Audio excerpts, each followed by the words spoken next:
भाई दर्द इस बात का है ना कि मेरा सारा का सारा कैपिटल पूरा ब्लॉक हो गया। एक प्रॉब्लम जैसे यहाँ से छुटकारा नहीं मिलता, दूसरी प्रॉब्लम आके तैयारी हो जाती है। मुझे लगा था कि मैं अब से एक डिसिप्लिन ट्रेडर की तरह ट्रेड करूंगा। जैसे ही मार्केट खुला मैं वही लूप में फंस गया। मैं दुकान में था, वहां पे अपना लैपटॉप वगैरह लेके चला गया था। 10 बजे के आसपास मेरा एक ऑर्डर ट्रिगर होता है, 5 मिनट के बाद दूसरा ऑर्डर ट्रिगर होता है, क्योंकि एक ट्रेड में मेरा पहले से एग्जीक्यूटेड था, दूसरा मतलब थोड़ा कैपिटल बचा था जो कि दूसरे ट्रेड ने ले लिया, तीसरे ट्रेड में कैपिटल ना होने की वजह से वो कैंसिल हो गया। गलती हुई मेरी दूसरे ट्रेड में। दूसरी ट्रेड जो ट्रिगर हुई, मैंने जीटीटी ऑर्डर लगा के रखा था, लेकिन भाई एक चीज मैं भूल गया था उसमें था मैं सेक्टर का सपोर्ट लेना भूल गया था। मतलब ठीक है, मेरी स्ट्रेटेजी है जिसमें से भाई कुछ चेकलिस्ट है, मुझे चेक करने के बाद ही ट्रेड एग्जीक्यूट करना होता है। एक चेकलिस्ट का जो एक सेक्शन था उसे चेक करना भूल गया, वो था भाई सेक्टर एनालिसिस का। ठीक है, जहां पे मुझे सेक्टर को एनालिसिस करना था। तो अगर सेक्टर का भी सपोर्ट होगा तो भाई उसमें टारगेट जल्दी मिलेगा। अगर सेक्टर का सपोर्ट रहा तो भाई उस ट्रेड में थोड़ा सा कॉन्फिडेंस बढ़ जाता है। लेकिन भाई गलती ये हुई ना, मैं सेक्टर का मतलब सपोर्ट लेना ही भूल गया। ठीक है, मतलब सेक्टर को देखा ही नहीं मैं। और फिर जैसे ट्रेड मैंने जीटीटी ऑर्डर वगैरह सब कुछ सेट कर दिया, फिर वो ट्रेड एग्जीक्यूट भी हो गया। और उसके बाद फिर मुझे पता चला कि भाई मैंने सेक्टर को देखा ही नहीं, क्योंकि जैसे मेरे जोन पे आने के बाद मार्केट और डाउन जा ही रहा था। ठीक है, मतलब एसएल के आसपास जा रहा था, तो मेरे को लगा भाई कुछ तो गलत किया मैंने। ठीक है, फिर मैंने थोड़ा सा चेकलिस्ट को फिर से दोहराया, वहां पे चेक करा मैंने कि भाई क्या गलती हो सकती है हिस्से से। ठीक है, तो फिर मैंने वहां पे चेक करा तो भाई मेरा जो सेक्टर एनालिसिस का सेक्शन था वो मैंने पास ही नहीं किया। फिर मैंने सेक्टर को चेक किया, फिर सेक्टर में देखा तो भाई किसी भी जोन में नहीं था। मतलब रिस्की लगा वो ट्रेड। मैं गलत होने के बाद भी उस ट्रेड में एज ए ट्रेडर, भाई अगर तुम्हें मालूम है कि तुम गलत हो, इस जगह तुमने ट्रेड लिया है, तुम गलत हो, तुम्हें मालूम है, तो क्या तुम उसको एसएल तक का वेट करोगे या आधे में ही काट दोगे? यूं समझ लो तुमने सेटअप को इनवैलिड किया है, के बाद मतलब ट्रेड एग्जीक्यूट हो गया, तुम्हारा रिएक्शन क्या रहने वाला है?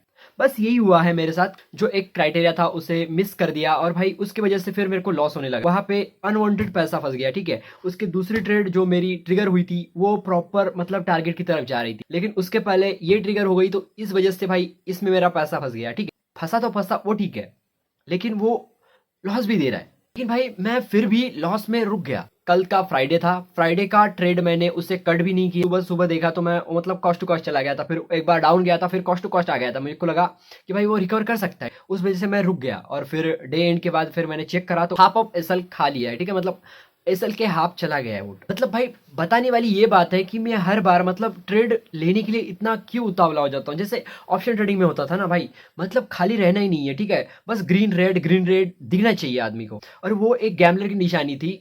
मैंने ऑप्शन ट्रेडिंग में जैसे गैम्बलिंग करी थी, जो गैम्बलिंग वाला माइंडसेट था, उसी को रिकवर करके उसी को डिसिप्लिन में लाना है। तो वही गलती हो रही है, वही गलती हो रही है। तो अभी मैंने सोचा है कि उसका एक्शन क्या होना चाहिए। वो जो चेकलिस्ट थी मेरे लैपटॉप में, मैंने उसे हटा दिया। उससे अच्छा मैं पेपर पे लिख लूंगा। ठीक, इसके लिए सीधा सा एक प्लान किया मैंने। भाई यहाँ पे तुम देख सकते हो, यहाँ पे मैंने पूरा पेपर पे एग्जीक्यूट कर दिया। ठीक है, कभी भी मैं जब तक पूरा 6 पैरामीटर जब तक मेरे पूरे टिक नहीं हो जाते तब तक मैं यहाँ पे जीटीटी ऑर्डर नहीं लगाऊंगा। ठीक, ये जो जोन है यहाँ पे एक वीकली, मंथली और क्वार्टरली तीनों जोन का एक सम्मेलन मिला हुआ है। ठीक है, लेकिन इसके साथ साथ जो मुझे चाहिए था सेक्टर का सपोर्ट, वो नहीं मिल पा रहा है। उस वजह से भाई फिर वो जो कॉन्फिडेंस बिल्ड होने वाली चीज़ थी भाई, वो नहीं हो पा रहा था। फिर मेरे स्ट्रैटेजी के अकॉर्डिंग भाई यहाँ पे जैसे मार्केट छोटे छोटे सप्लाई जोन को रिस्पेक्ट देते हुए आ रहा है, इस अकॉर्डिंग तो ऐसा रिएक्ट करना चाहिए था।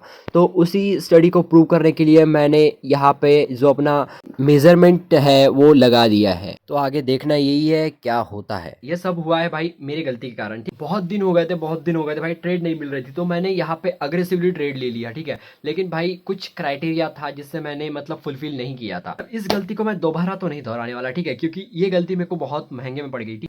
ऐसी गलतियां मैं अफोर्ड नहीं कर सकता। सब कुछ मालूम होने के बाद भी ऐसी गलती होती है तब बुरा लगता है सही में। ठीक है, फिर भी भाई अभी खुद को मार तो नहीं सकते, लेकिन चाहता था मतलब 1:2 के प्लस का टारगेट नहीं उठाऊंगा इस बार। ठीक है, मतलब वहां तक टारगेट रखूंगा ही नहीं, बस यहाँ तक ही आ जाए मेरा हो गया। ठीक है, 1:2, इसमें ज्यादा कॉन्फिडेंस नहीं आ रहा और मैं करूंगा भी नहीं इसमें। ये मेरे को मालूम है कि भाई ये ट्रेड टारगेट नहीं देने वाले। ठीक है, जब तक उसका सेक्टर उसके सपोर्ट में नहीं आता, और भाई तब तक मैं अपना पैसा फंसा के नहीं रख सकता। यहाँ पे सेक्टर का डिमांड जोन बहुत ही मतलब बहुत बहुत नीचे है, तो भाई वहां तक आने में मेरे को मालूम है कि भाई बहुत टाइम लगने वाला है। ठीक है, तो आएगा नहीं आएगा या फिर दूसरा क्रिएट करेगा, भाई बहुत टाइम है। उससे अच्छा मैं अपना पैसा पूरा का पूरा यहाँ पे फंसा के नहीं रख सकता ना, सीधी सी बात है। इसलिए भाई यहाँ पे मैं मतलब छोटा सा टारगेट लूंगा और भाई निकल जाऊंगा। ठीक है, या तो एसएल लूंगा या फिर मतलब 1:1 का टारगेट भी मिल गया तो कोई दिक्कत नहीं है। तो बस यही टारगेट है अपना, बस यही सोचा है मैंने। और भाई ये गलती मेरे को महंगे में पड़ गई, लेकिन फिर भी चलो ठीक है, कोई दिक्कत नहीं भाई। ये जो मैंने चार्ट दिखा ये कोई भी बाइंग और सेलिंग एडवाइस नहीं है, बस ये अपन एजुकेशनल पर्पस के लिए शेयर कर रहे हैं। तो भाई प्लीज